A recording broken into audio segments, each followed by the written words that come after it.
Kesatuan rakyat, kesatuan jiwa, kerajaan perpaduan. Teruskan bersama di dalam channel ini untuk perkembangan-perkembangan isu semasa, isu politik, dan isu-isu hangat di Malaysia pada hari ini.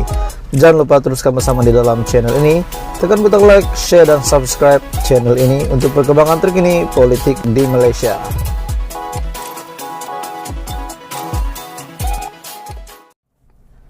Anwar Musa masuk PAS. Pejuang masuk Perikatan Nasional.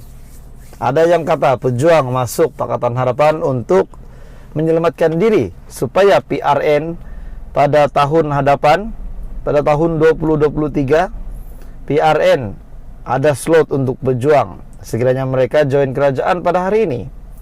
Oke, baik tuan-tuan dan bapak semua. Banyak kabar angin mengatakan Muafakat Nasional yang dipimpin oleh Tan Sri Anwar Musa sebagai presidennya akan membawa Muafakat Nasional masuk PAS disebabkan tujuan mereka, perjuangan mereka yang berasaskan agama Islam. Jadi dikatakan bahwa Anwar Musa mungkin akan masuk PAS. Tapi sebelum saya meneruskan isu hangat hari ini, saya meminta jasa baik kamu, kerjasama kamu untuk tekan butang subscribe, like, dan share video ini supaya seluruh Malaysia tahu isu-isu hangat daripada channel ini dan info panas hari ini. Oke, baik tuan-tuan dan bapak semua.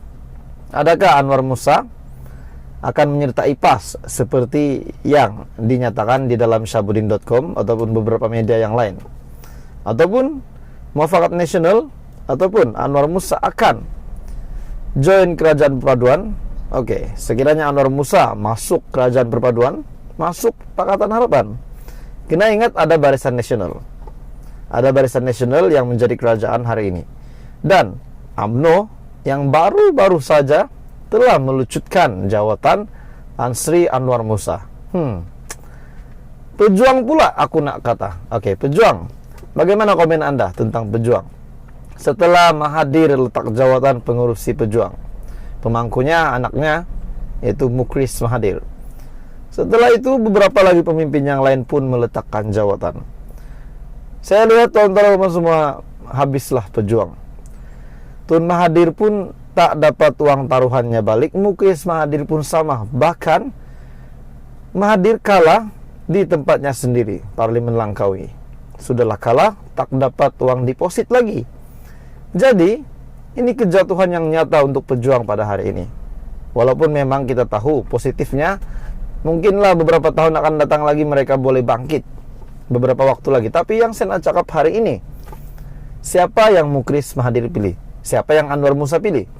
Adakah benar-benar Tan Sri Anwar Musa akan masuk PAS, masuk Perikatan Nasional, makna kata menjadi pembangkang, ataupun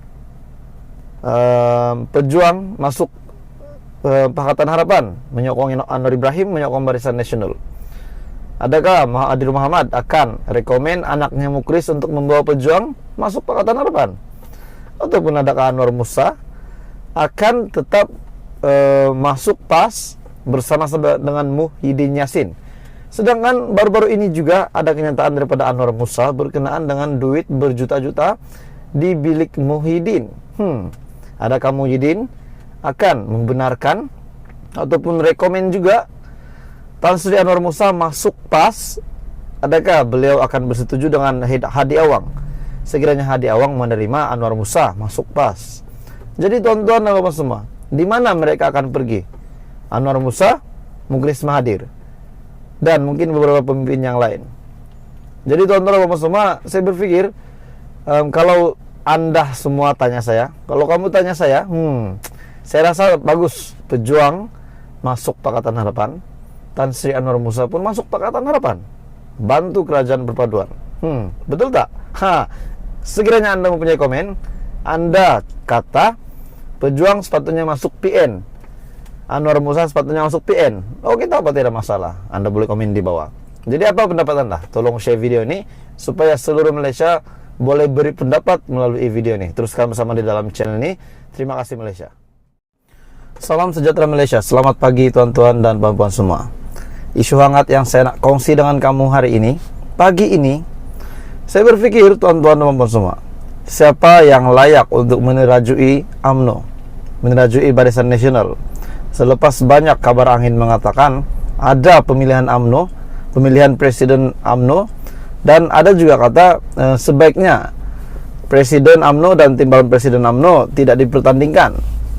Jadi tuan-tuan dan semua, adakah Zaid Hamidi dan Tokmat bakal meletakkan jawatan sebagai top 2 UMNO, ataupun adakah mereka akan dikalahkan, ataupun mungkin beberapa pemimpin UMNO yang lain akan naik menjadi presiden ataupun timbalan. Oke, baik, sebelum saya teruskan berita hari ini, isu hangat hari ini yang mengejutkan 3 juta ahli UMNO, saya ingin meminta jasa baik kerjasama kamu untuk tekan butang subscribe, like dan share supaya semua rakyat Malaysia tahu isu hangat hari ini. Oke, tuan-tuan dan puan semua, kita teruskan. Permintaan jawatan Presiden UMNO timbalan tidak dipertanding, hanya bersifat bodek. Kenyataan daripada Ketua Puteri UMNO Ledang. Kenyataan beberapa pemimpin UMNO agar jawatan Presiden dan timbalan Presiden untuk tidak dipertandingkan dalam pemilihan parti akan datang hanyalah bersifat bodek semata-mata.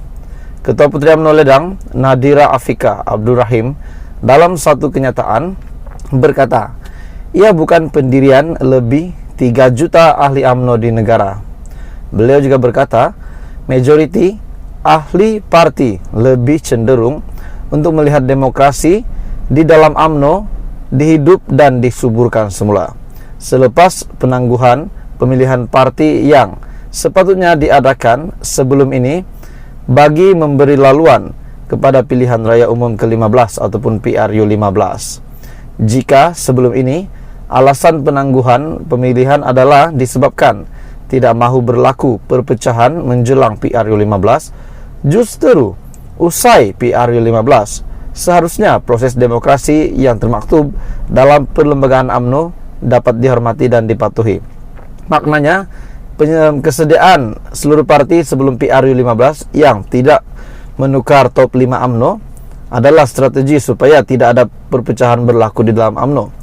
Justru usai PRU15, selesainya PRU15, mungkin ada relevannya sekiranya tiba-tiba Presiden dan timbalan Presiden UMNO ditukar. Timbalan Presiden Tokmat dan Presiden Ahmad Zaid Hamidi pada hari ini, mungkin ada pemimpin yang lain yang boleh menggantikan mereka. Contohnya Hishamuddin, KJ, boleh tak? Ataupun Anda mempunyai calon, tolong komen di bawah.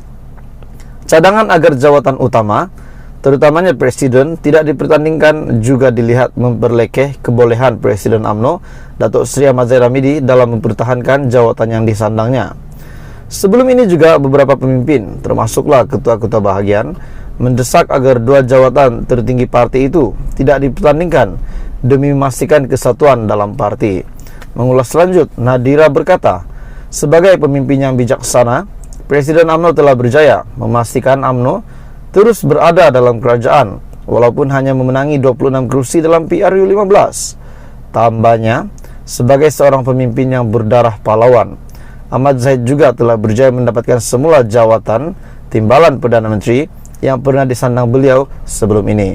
Dengan rekod pencapaian ini, adalah mustahil beliau akan berasa gentar untuk menghadapi apa-apa cabaran dalam pemilihan parti, malah pastinya akan mempertahankan dan melindungi asas demokrasi dalam UMNO. Oke, jadi tuan-tuan dan puan-puan semua, apa komen Anda? Adakah Zaid Hamidi akan kekal sebagai Presiden UMNO dan Tokmat akan kekal sebagai timbalan Presiden UMNO, ataupun ada nama-nama yang lain? Ahmad Maslan bolehkah jadi timbalan Presiden? Ataupun Anda mempunyai calon, Anda boleh komen di bawah. Terus kami bersama di dalam channel ini untuk isu hangat daripada channel ini.